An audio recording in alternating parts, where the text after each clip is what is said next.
អ្នកខ្លះពិបាកចិត្តទៅនឹកឯងឃើញនឹកទៅរឿងផឹករឿងស៊ីដើម្បីបំបត្តិទុក្ខចឹងទៅផឹកស៊ីនោះវាអាចធ្វើឲ្យបាត់ទុក្ខក្នុងរយៈពេលខ្លីមែនខួរក្បាលលែងដំណើរការទៅវាភ្លេចរឿងរ៉ាវប៉ុន្តែវាមានផលប៉ះពាល់មិនល្អខ្លាំងក្នុងរយៈពេលវែងអានោះវាតាមគូពេទ្យចិត្តសាស្ត្រពិតប្រាប់ទៅបើអ្នកមានវិបត្តិហើយទៅផឹកទឹកស្វឹងឬក៏ប្រើគ្រឿងញៀនទៀតអានឹងពិបាកសង្គ្រោះមែនតែម្ដងពីព្រោះដូចថាផ្លូវចិត្តរបស់យើងវាពុលហើយវាមានរឿងហើយដល់ពេលយើងដាក់គ្រឿងស្វឹងឬក៏គ្រឿងញៀនវាធ្វើឲ្យពុលទាំងខួរក្បាលទៀតវានាំឲ្យមានបញ្ហាច្រើនវាប៉ះពាល់ទាំងសងខាងទាំងផ្លូវកាយទាំងផ្លូវចិត្ត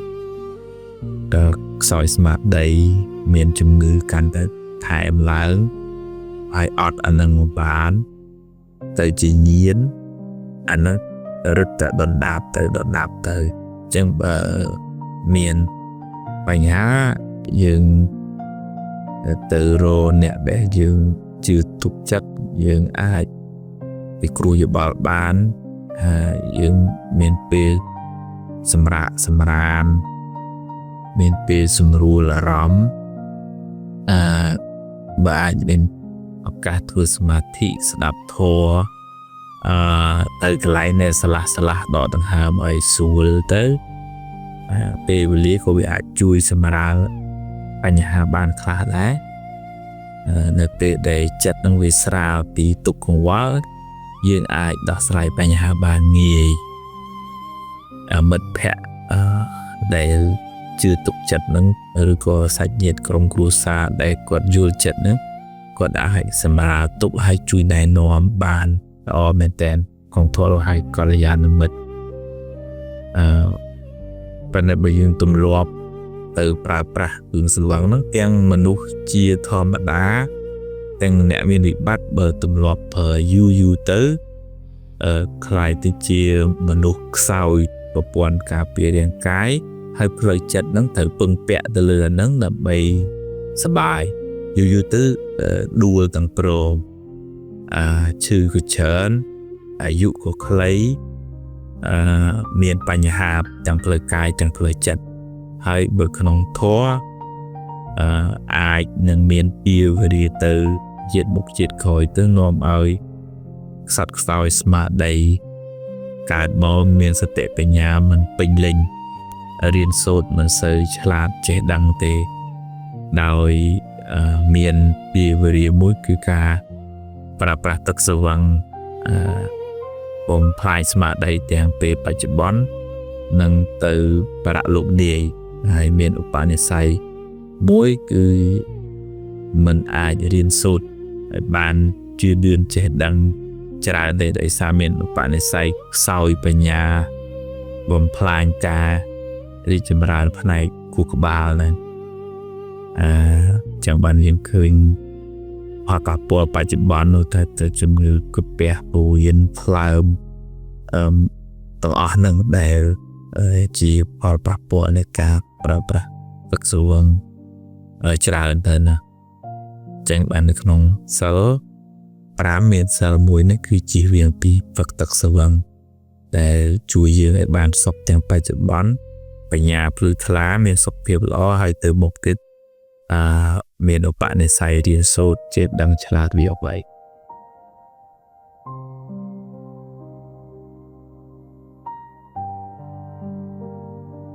គប់ចិត្តមិនត្រូវបើគេស្អប់អ្នកទោះបីអ្នកធ្វើល្អប៉ុណ្ណាក៏គេមិនពេញចិត្តនឹងអ្នកដែរដូច្នេះកុំគ្រាន់តែចង់បង្គាប់ចិត្តគេហើយបំផ្លាញសេចក្តីសុខខ្លួនអ្នកឡើយឬដោយសារតែពាក្យគេថាធ្វើឲ្យអ្នកមួម៉ៅចិត្តឡើយបើអ្នកចង់ធ្វើតម្រូវចិត្តមនុស្សគ្រប់គ្នាអ្នកពិតជាហត់រហូតដល់ថ្ងៃស្លាប់បើអ្នកជឿជាក់ថាការងារអ្នកជារឿងល្អជារឿងមានប្រយោជន៍ប្រឹងធ្វើទៅ ទោះបីមានអ្នកខ្លះមកបន្តិចបង្អាក់អ្នកក៏ដោយ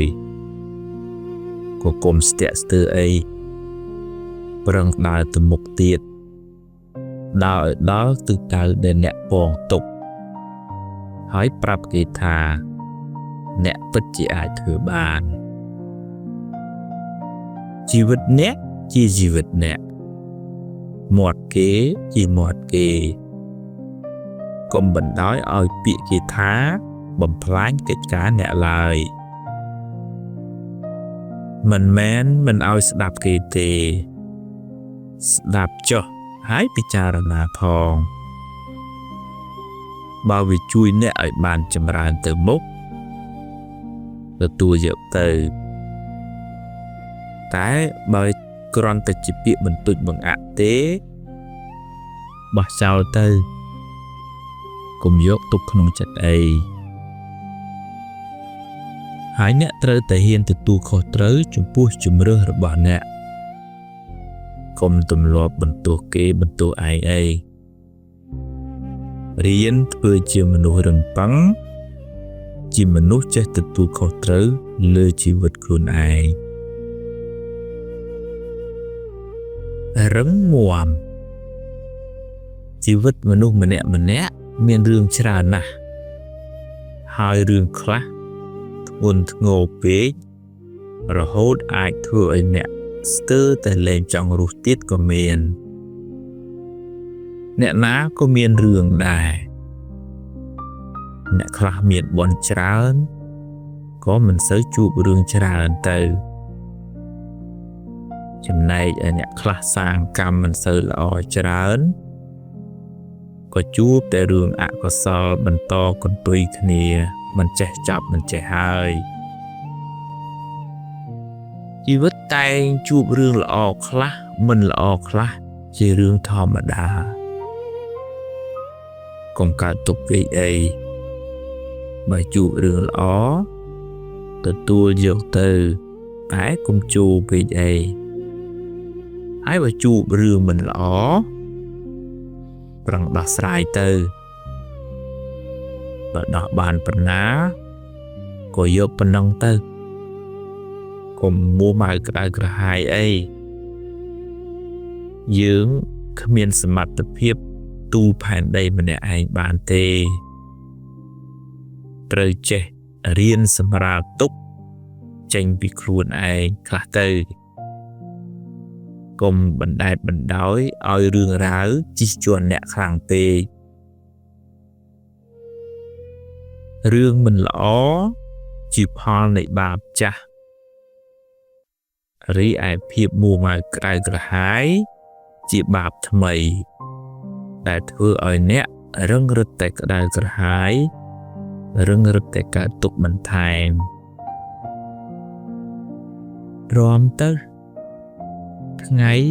មិនចេះតែក្តៅរហូតទេគង់នឹងជ្រេទៅភ្លើងក៏មិនចេះតែឆេះរហូតដែរគង់តែនឹងរលត់ទៅយប់ក៏មិនចេះតែងងឹតរហូតដែរគង់តែមានថ្ងៃរះពេលព្រឹកឡើងជីវិតមិនចេះតែជួបរឿងអាក្រក់រហូតទេគង់តែមានការប្រសើរឡើងបើអ្នកមិនទាន់អស់សង្ឃឹមងើបឡើងតស៊ូឡើងវិញ